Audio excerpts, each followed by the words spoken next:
নিউজিল্যান্ডের বিপক্ষে প্রথম ম্যাচে ২৬ রানে হারলো টিম টাইগার বলে এদেরকে ভুল হবে, কারণ ক্যাপ্টেন মেহেদী হাসান মিরাজ ক্যাপ্টেন আজকে কি খেলা খেললো, ১৪ বলে ৬। আজকে তৌহিদ হৃদয় ছাড়া কেউই ম্যাচ জিতার জন্য খেলেছে বলে মনে হয় না। সাইফ ৯ বলে করেছিল ৩৮, অর্থাৎ তার ৮টা ৪ একটা ৬, ৪টা ৩২ আর ৬ ৩৮। ৯ বলে তিনি ৩৮ রান করেছে, বাকি ৬৭ বলে মাত্র তিনি ১৯ রান করেছে। হ্যাঁ, উইকেট পড়ে যাওয়ার পর তার এই ইনিংসটা সিঙ্গেল বের করা তার উচিত ছিল, যেখানে সাইফ ব্যর্থ, এবং ৬৭ বল খেলে ১৯ রান, মোটামুটি ম্যাচ সেখানেই তিনি অনেক কঠিন করে ফেলেছে। এই পিচে রান করা অনেক কঠিন ছিল।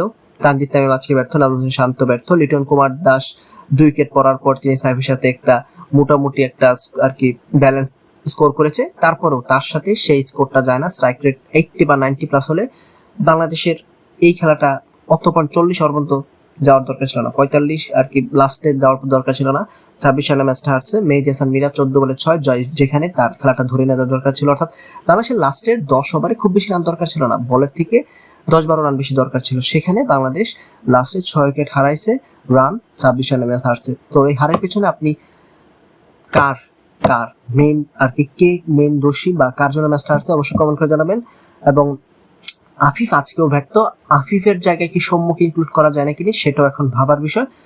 পরপর ২ সিরিজে ৩ ম্যাচ এবং ১ ম্যাচ, ৪ ম্যাচে আগের সিরিজে পারফর্ম করা সৌম্য সরকার এই ম্যাচেও জায়গা পায়নি। সো এটা এখন ভাবার বিষয় যে সৌম্য সরকারকে দ্বিতীয় ওয়ানডে ম্যাচে জায়গা দেওয়া হবে কি হবে না। সো দেখা হবে দ্বিতীয় ম্যাচে কি হয় বাংলাদেশের সাথে। এটা এখন সবচেয়ে বড় বিষয়, দ্বিতীয় ম্যাচে বাংলাদেশ ঘুরে দাঁড়াতে পারবে কি পারবে না নিউজিল্যান্ডের এই বি টিমের সাথে। ভালো থাকবেন।